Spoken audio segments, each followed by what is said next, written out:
Señor Morales, comencemos por algo general, lo que se conoce como la espiral de violencia en su país, y que es tan grave que ha llevado a algunos sectores, no solo personas, a rememorar los tiempos de la contrainsurgencia. ¿Es exagerada la comparación? No.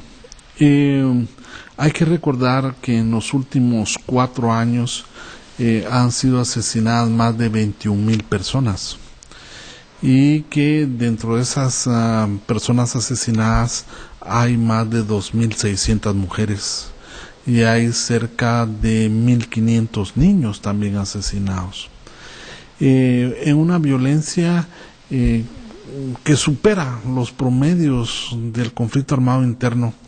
Claro que hoy Guatemala tiene más habitantes que durante la guerra. Durante la guerra éramos 6 millones de personas y teníamos un promedio de 4,313 personas asesinadas por año, que da un promedio de aproximadamente entre 12 o 13 personas al día. Hoy Guatemala tiene más de 5,000 personas asesinadas por año, con un promedio de 14 personas asesinadas diarias. De acuerdo con un informe de la Organización Mundial de la Salud, arriba de 10 personas asesinadas por cada 100,000 habitantes es una epidemia.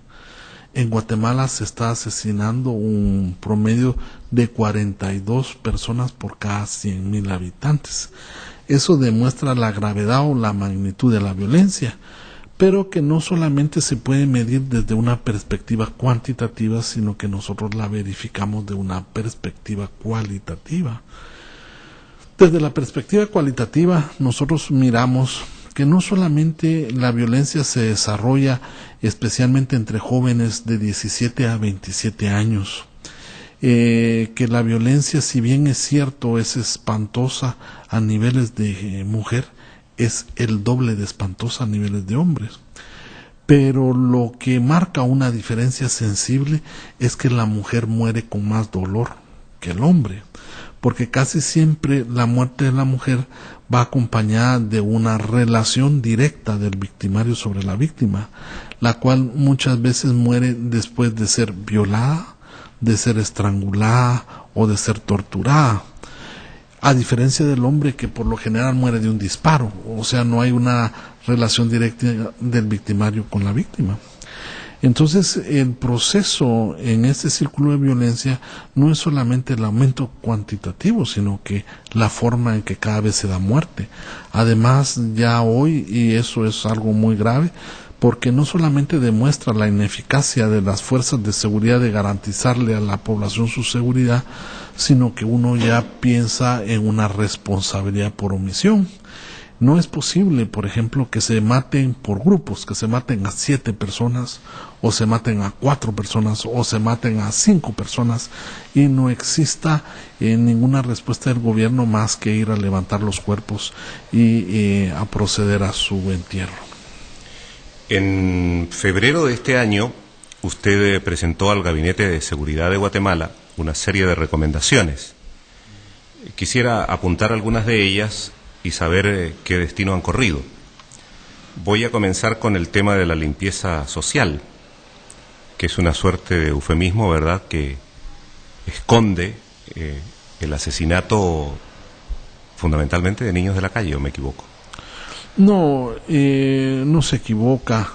Realmente en Guatemala se ha creado un prejuicio muy grave en contra de los jóvenes. Este prejuicio es de identificar la serie de hechos delictivos con actuaciones de lo que se denominan maras o se denominan pandillas. Gracias. Pero realmente delitos cometidos por pandilleros o por maras están en cerca de un 10%, mientras que el otro 90% son cometidos por otras personas. Pero este prejuicio que ha sido manejado a nivel nacional ha creado un sentimiento de que hay que matar a todos los que integran una mara o una pandilla. Esto ha sido recogido por grupos e inclusive hasta por candidatos a presidente de la República que hoy proclaman la mano dura como la solución a los problemas nacionales. Entonces reclaman ellos que se les dé muerte. Y como resultado de eso están matando una gran cantidad de jóvenes por el simple hecho de estar tatuados. Se ponen un tatuaje en una mano o en la espalda y eso es suficiente para que sean víctimas de una violencia ciega, fundada en ese prejuicio. En este tipo de asesinatos no solamente participan grupos paramilitares, sino que participan fuerzas de seguridad, agentes de la Policía Nacional. En esa reunión del gabinete nosotros la pedimos porque habíamos observado con mucha alarma el asesinato de 7 personas que habían sido tirados en una cuneta. Pero para matar a 7 personas se necesitan de muchas personas. O sea, mínimo para matar unas 7 personas usted necesita que sean 30 las personas que los capturan y que los ejecutan. Estas personas no fueron ejecutadas en ese lugar, entonces significa que estuvieron detenidos en algún lugar y que para hacer la logística de trasladar a todas estas personas a ese lugar se necesitaron carros. ¿Y cómo es posible que las autoridades no lo hayan visto? Entonces todo ese tipo de datos son los que a nosotros nos llevaron a exigir esa reunión de gabinete donde nosotros le dijimos al ministro que sabíamos. Cuando hablo del ministro, estoy hablando del ministro de la Defensa, del ministro de Gobernación, que es el ministro del Interior, del secretario de Asuntos Estratégicos, del director de la Policía, de la Comisión Presidencial de Derechos Humanos, y les afirmamos que nosotros sabíamos que las fuerzas de seguridad estaban matando. Y que la limpieza social tiene algunas características. La primera es que puede realizar el gobierno, o la segunda es que el gobierno puede consentirla con una política de omisión, y que en este momento nosotros mirábamos que si bien no era una directriz de gobierno, sí existía una responsabilidad por omisión, y que entonces nosotros queríamos que para que ellos dieran respuesta a esa duda se creara una comisión de investigación de la interinstitucional. Exactamente. La respuesta que hemos tenido del gobierno es silencio. Absolutamente silencio. Se les ha preguntado en varias ocasiones sobre la misma y la única respuesta que tenemos es silencio. Y es la misma respuesta que se repite con esta ya antigua idea de crear el CICIAC, esta comisión para investigar las estructuras paralelas y clandestinas que existen en el país. Yo creo que es peor, porque nosotros cuando planteamos el tema de una comisión para determinar si había limpieza social, también trasladamos el nombre de 1000 agentes de la Policía Nacional Civil que habían sido acusados de cometer serias violaciones. Entonces, a diferencia de las CICIACs, hoy habían 1000 nombres. Y lo que a nosotros más dolor nos produjo fue que no solamente no se inició ningún expediente de investigación, sino que fueron promovidos 6 de ellos, y uno de ellos fue nombrado hasta subdirector de operaciones de la Policía Nacional.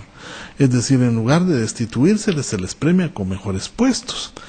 Y cuando nosotros reclamamos que cómo era eso posible, la única excusa que nos dieron es que según los reglamentos de las fuerzas de seguridad, esas denuncias debían haberse presentado al mes siguiente de cometerse los hechos. Pero nosotros les explicábamos que eso no son simples faltas administrativas, sino que son delitos graves que no podían omitir.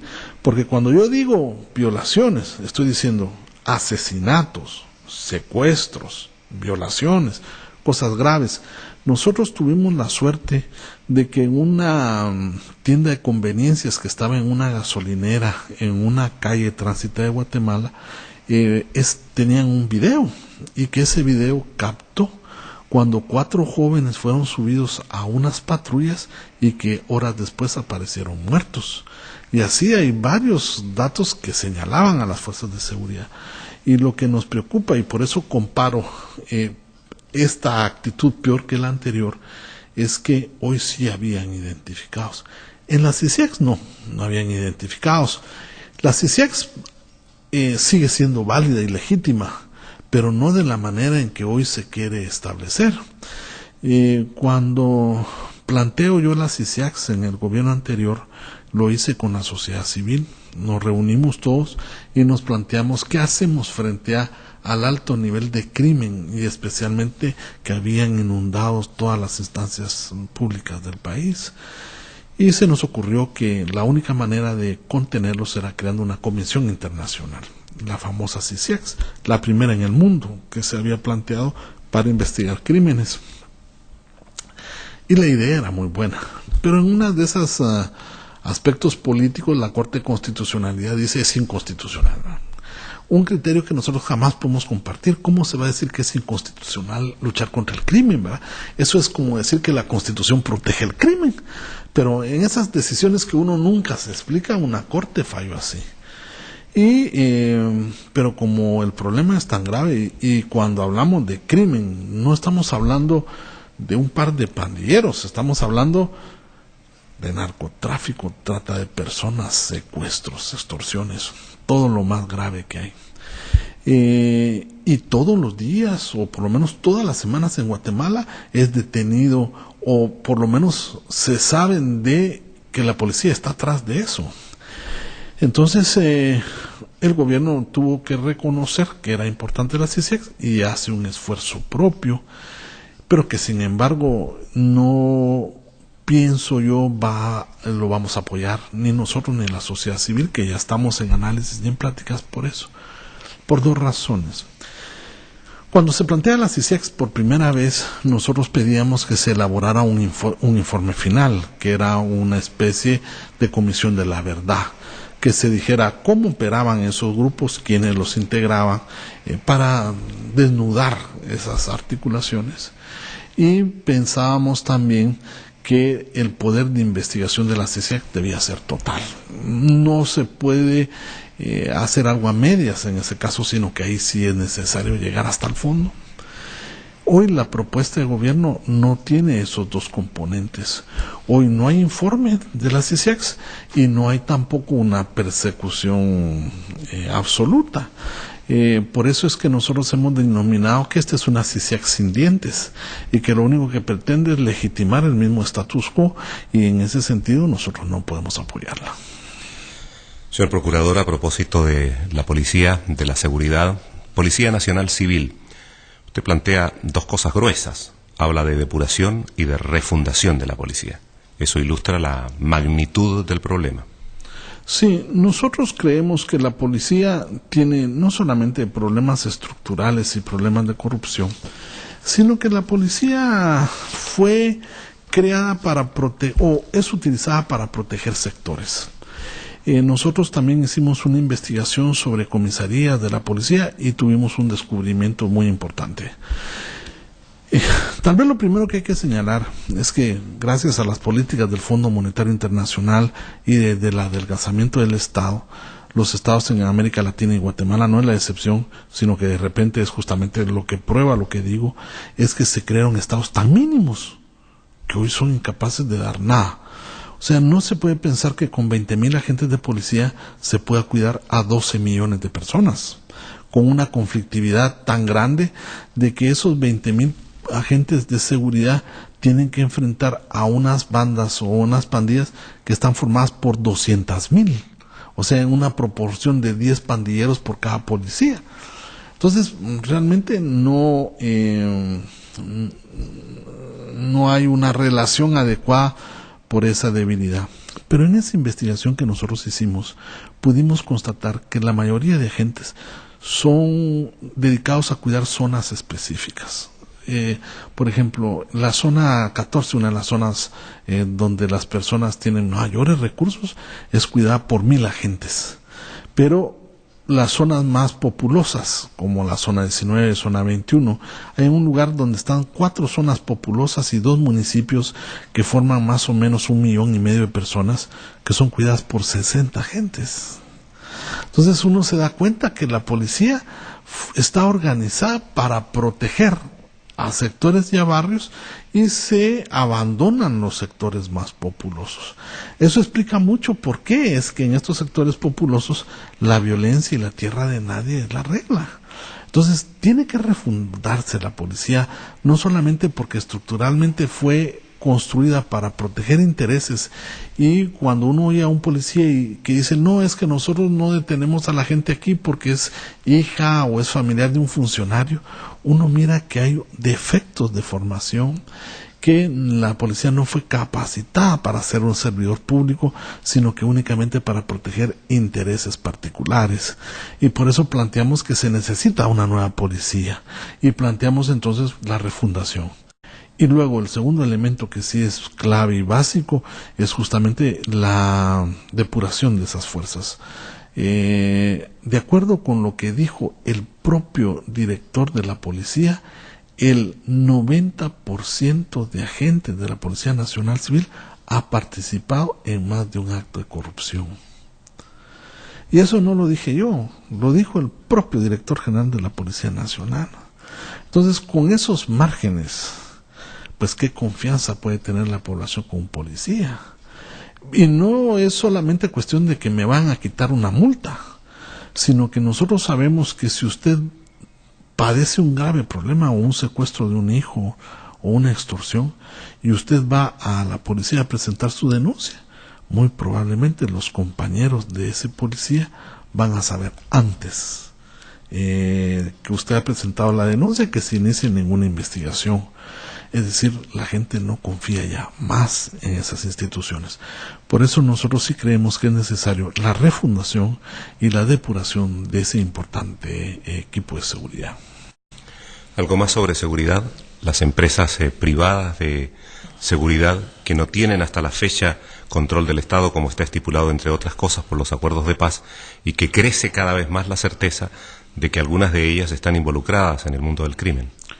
Sí, nosotros hemos señalado que los acuerdos de paz es la agenda mínima y necesaria, y nosotros no solamente en la perspectiva de las policías privadas, que no hay manera que se les controle,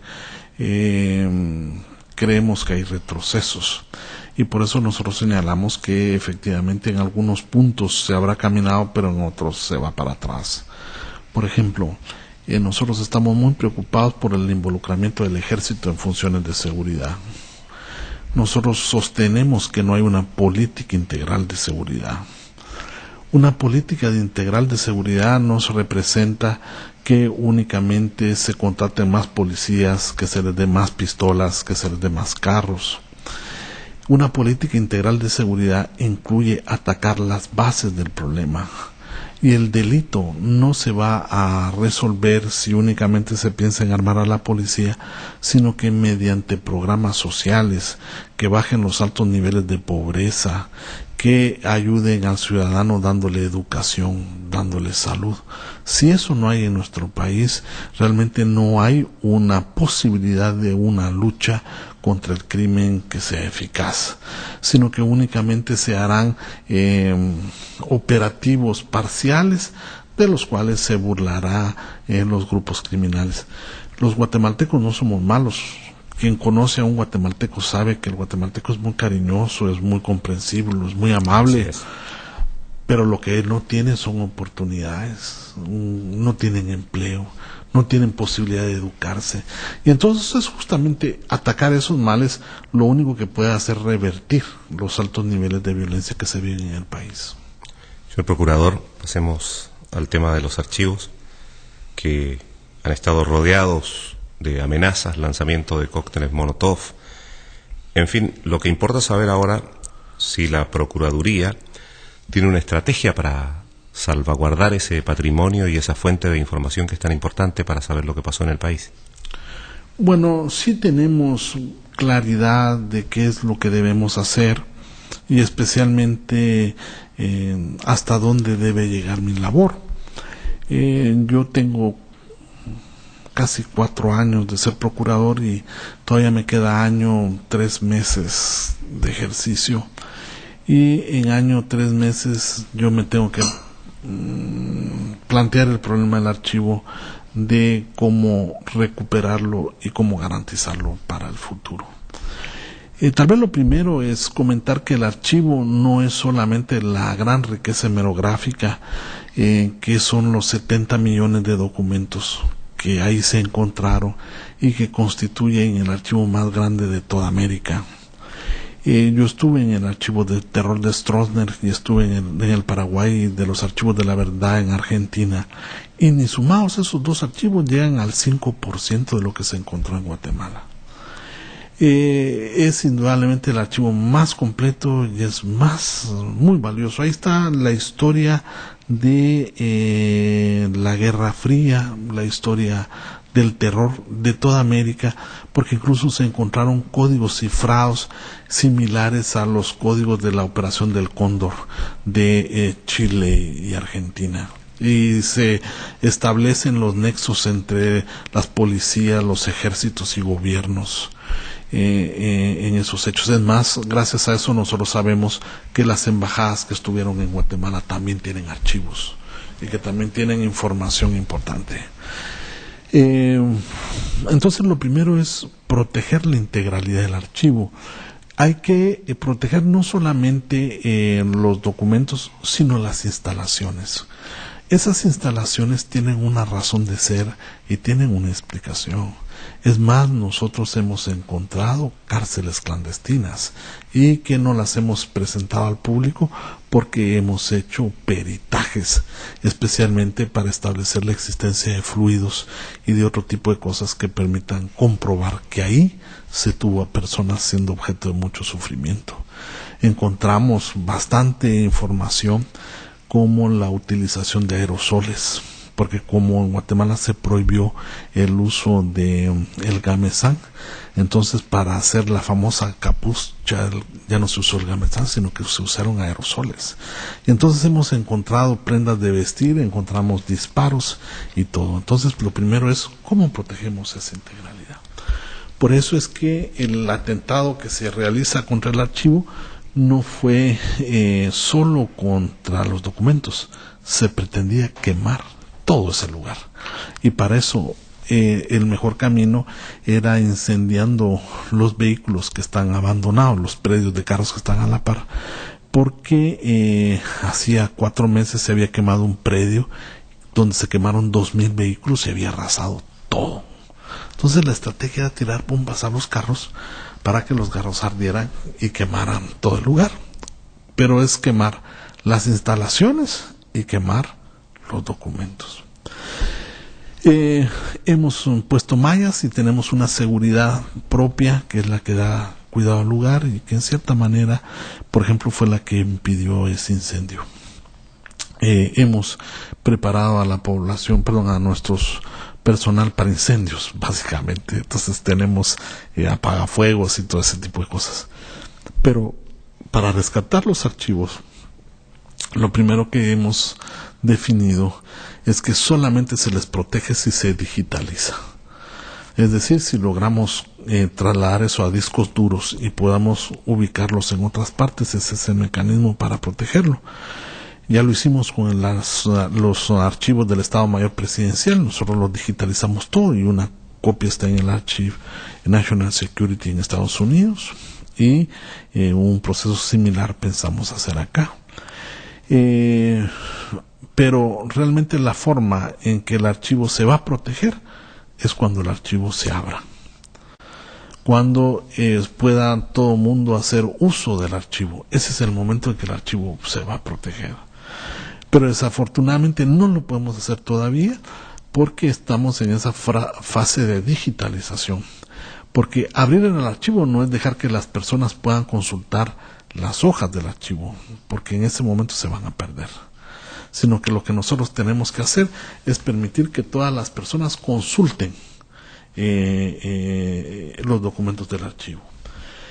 Ahora, el archivo está organizado con una visión de ocultamiento y estratégico. Ahí no viene uno y encuentra, por ejemplo, el caso de Fernando García, o no encuentra el caso de los de López Larrabe, o el caso de Oliverio, sino que ahí usted va a encontrar una serie de documentos sin orden, muchas veces traspapelados de un lugar en otro, y se necesita una investigación especial.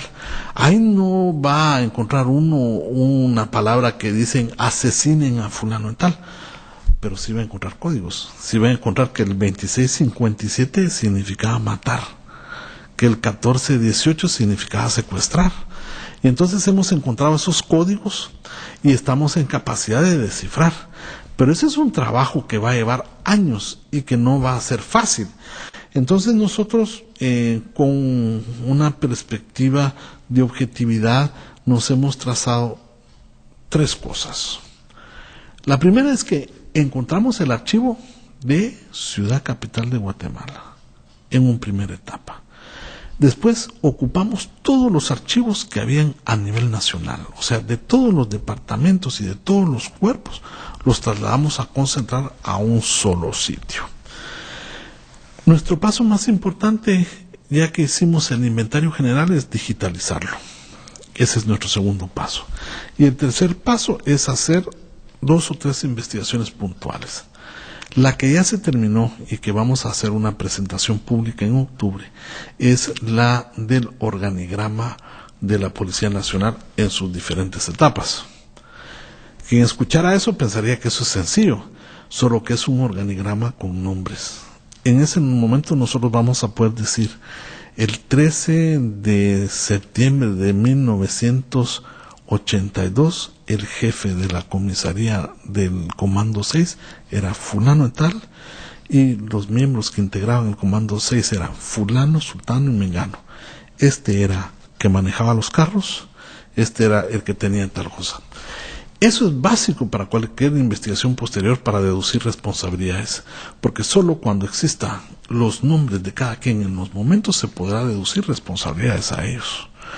Y el otro elemento que estamos haciendo es una investigación especial sobre qué clase de policía era la que teníamos y cómo operaba los operativos policíacos.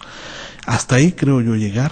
Espero que con eso yo pueda servir a mi país y se pueda apoyar el esclarecimiento histórico, y lo demás ya será responsabilidad de otros procuradores.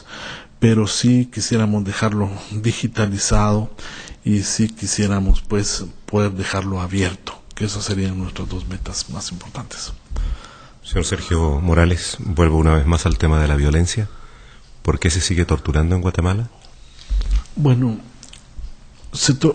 hay muchas cosas que yo solo puedo hablar desde un nivel de deducción.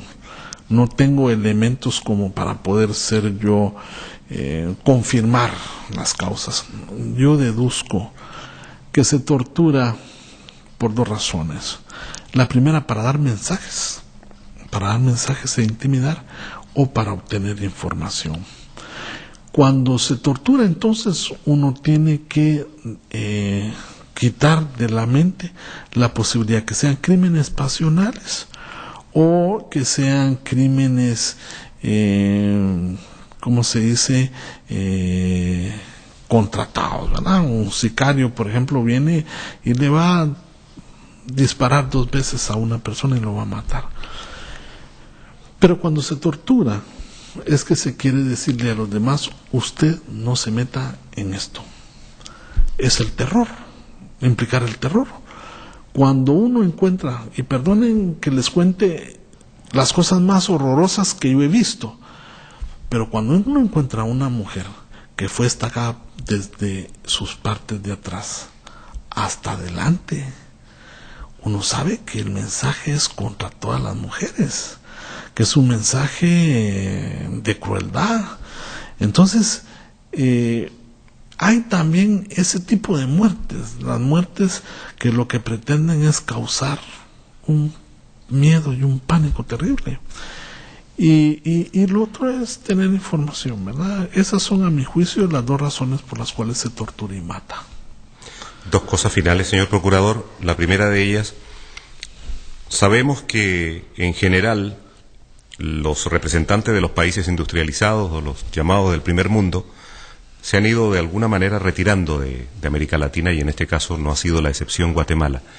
¿Qué efecto tiene una presencia internacional disminuida en su país? Grave. Cuando la misión de Naciones Unidas estaba en Guatemala, era nuestro compañero en la trinchera por los derechos humanos. y con ellos nosotros manteníamos, digamos, un discurso que contenía las graves violaciones. La partida de ellos significó para la Procuraduría una terrible carga política y de toda naturaleza. Todo el tema de derechos humanos lo tuvimos nosotros que asumir y tratamos de ser independientes y objetivos, pero eso provocó reacciones en contra nuestras realmente impresionantes. Me recuerdo en una ocasión un joven, nosotros lo encontramos en unas calles en Antigua Guatemala y que estaba drogado y había sido torturado. Entonces lo escondí en un albergue que nosotros tenemos. Como a los 4 días que lo había recibido la primera llamada y me dicen, mire, nosotros sabemos que usted tiene al señor fulano de tal.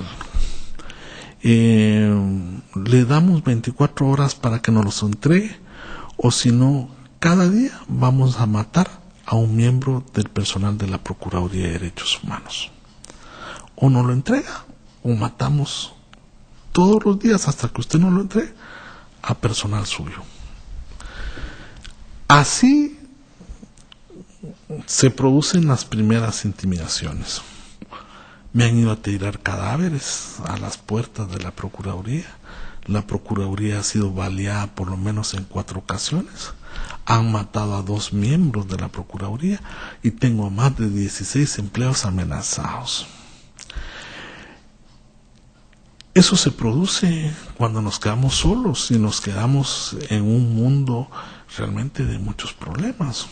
La Procuradora Adjunta, por ejemplo, fue acusada hasta de traidora por la misma gobierno porque señaló al gobierno sus incapacidades.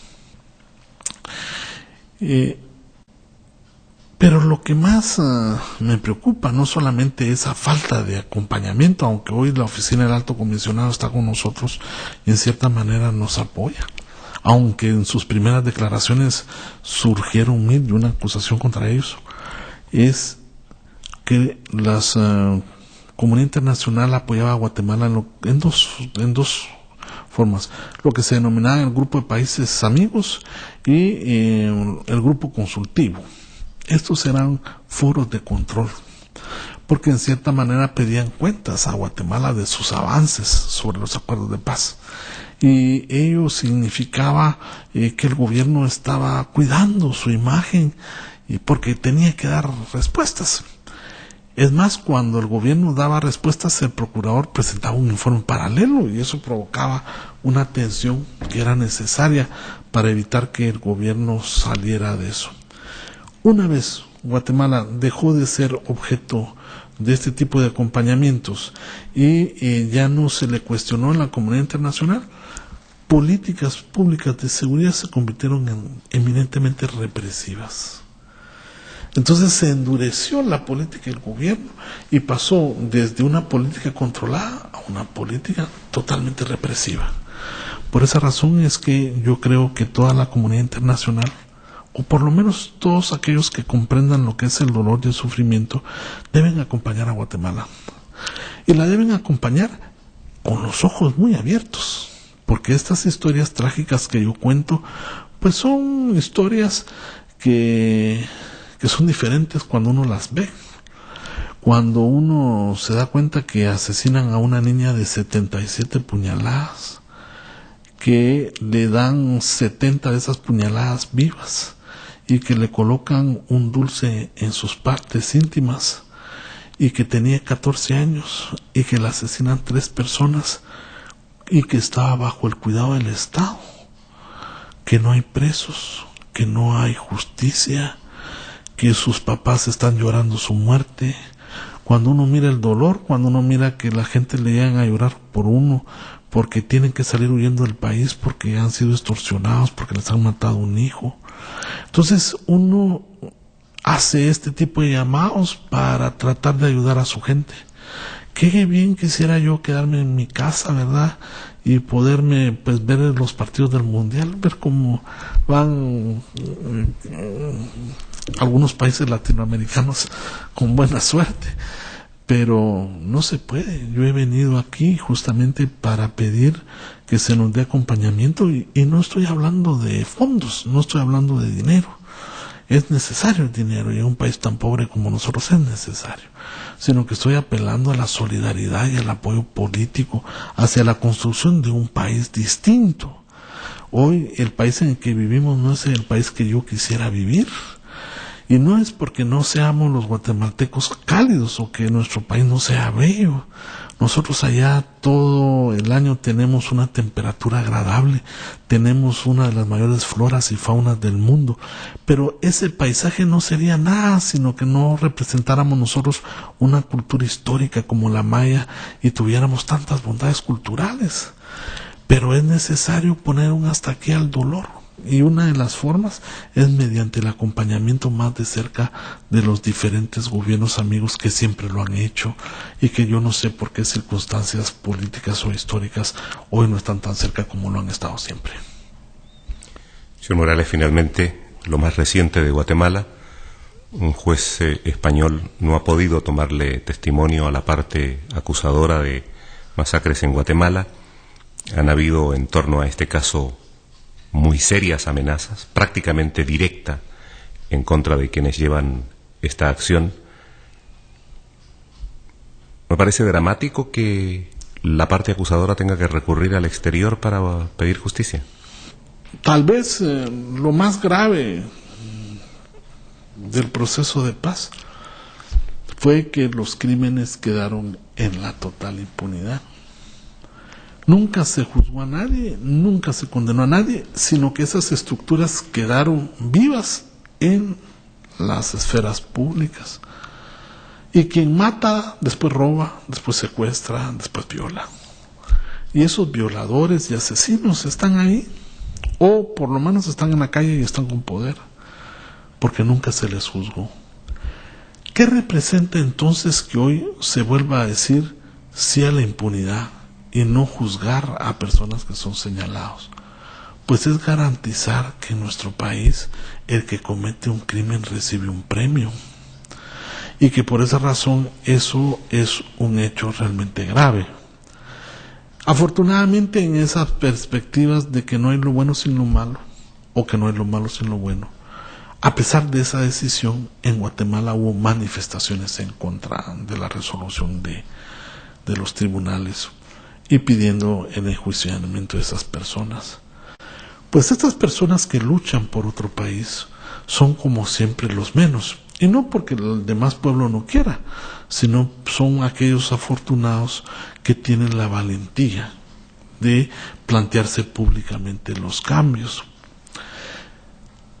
Entonces, yo fui consultado por los grupos de derechos humanos antes de venir a Europa sobre su preocupación de amenazas contra líderes que iban a prestar declaraciones al juez, y la Procuraduría les está dando seguridad. Pero, ¿qué es nuestra seguridad frente a la capacidad de agresión que ellos tienen?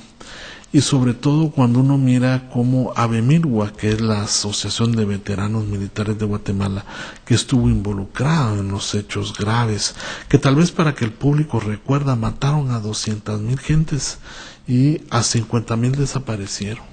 1 millón de desplazados y 3 millones de niños murieron por enfermedades prevenibles, porque Guatemala invirtió todo en la guerra y se olvidó de sus hijos. Estos tipos han declarado abiertamente que se sienten como fieras heridas y que aplauden que no se tome declaración a quienes son acusados de estos hechos. Y el ministro de la Defensa, olvidándose que no es un órgano político, sino que es un órgano que solamente es obediente ni no deliberante, da declaraciones en respaldo a la propuesta de AVEMILGUA. Y un gobierno tolerante e incapaz que no llama la atención de su ministro de la Defensa. ¿Qué significa en Guatemala que un ministro de la Defensa diga que respalda a AVEMILGUA para que no se investiguen esos casos? Eso representa que los sectores más duros de Guatemala han marcado su terreno y en Guatemala es imposible realmente investigar y juzgar a nadie. Muchísimas gracias. Muchas gracias.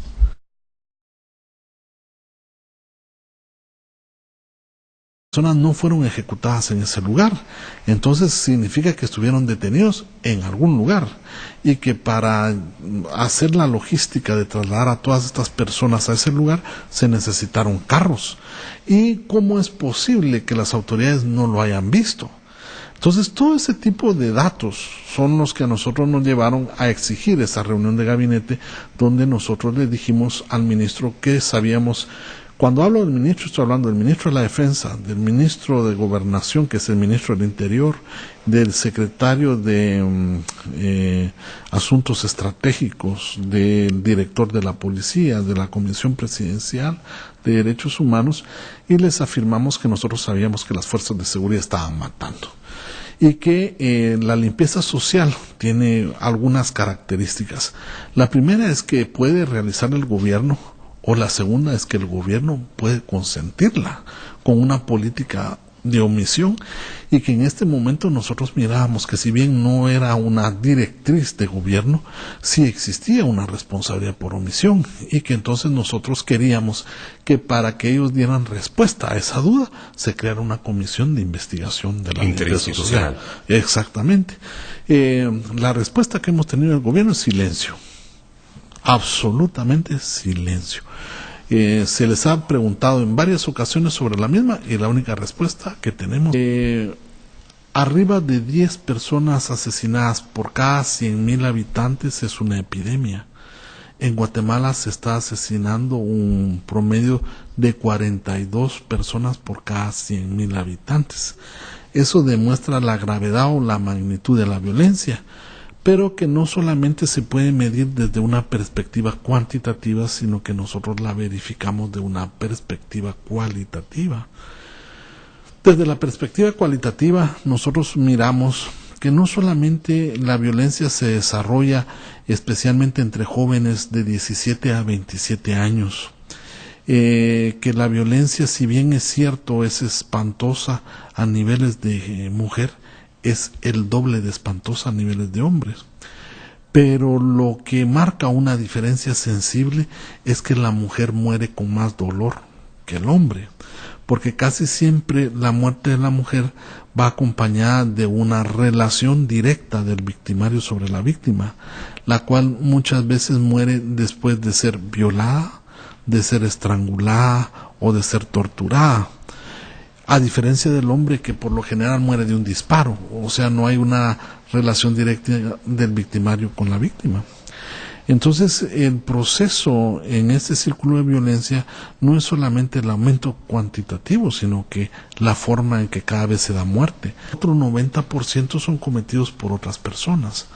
Pero este prejuicio que ha sido manejado a nivel nacional ha creado un sentimiento de que hay que matar a todos los que integran una mara o una pandilla.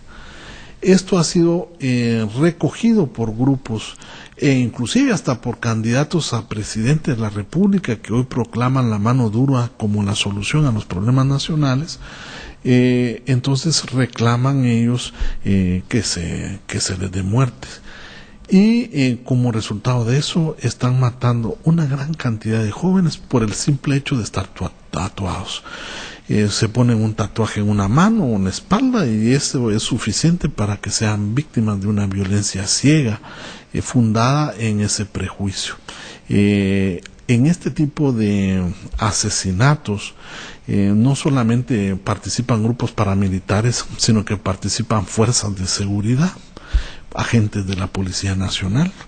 En esa reunión del gabinete nosotros la pedimos porque habíamos observado con mucha alarma el asesinato de 7 personas que habían sido tirados en una cuneta.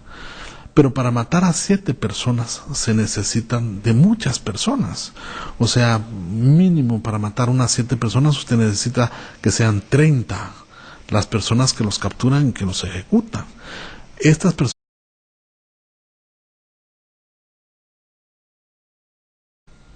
Señor Morales, comencemos por algo general, lo que se conoce como la espiral de violencia en su país. y que es tan grave que ha llevado a algunos sectores, no solo personas, a rememorar los tiempos de la contrainsurgencia. ¿Es exagerada la comparación? No. Hay que recordar que en los últimos 4 años han sido asesinadas más de 21,000 personas y que dentro de esas personas asesinadas hay más de 2,600 mujeres y hay cerca de 1,500 niños también asesinados. En una violencia que supera los promedios del conflicto armado interno.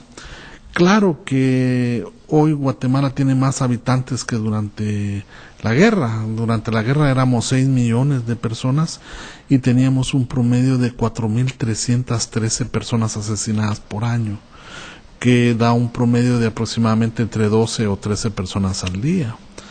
Hoy Guatemala tiene más de 5,000 personas asesinadas por año, con un promedio de 14 personas asesinadas diarias. De acuerdo con un informe de la Organización Mundial de la Salud, además ya hoy, y eso es algo muy grave, porque no solamente demuestra la ineficacia de las fuerzas de seguridad de garantizarle a la población su seguridad, sino que uno ya piensa en una responsabilidad por omisión. No es posible, por ejemplo, que se maten por grupos, que se maten a 7 personas, o se maten a 4 personas, o se maten a 5 personas, y no exista ninguna respuesta del gobierno más que ir a levantar los cuerpos y a proceder a su entierro. En febrero de este año, usted presentó al Gabinete de Seguridad de Guatemala una serie de recomendaciones. Quisiera apuntar algunas de ellas y saber qué destino han corrido. Voy a comenzar con el tema de la limpieza social, que es una suerte de eufemismo, ¿verdad?, que esconde el asesinato fundamentalmente de niños de la calle, ¿o me equivoco? No, no se equivoca. Realmente en Guatemala se ha creado un prejuicio muy grave en contra de los jóvenes. Este prejuicio es de identificar la serie de hechos delictivos con actuaciones de lo que se denominan maras o se denominan pandillas. Gracias. Pero realmente delitos cometidos por pandilleros o por maras está en cerca de un 10%, mientras que en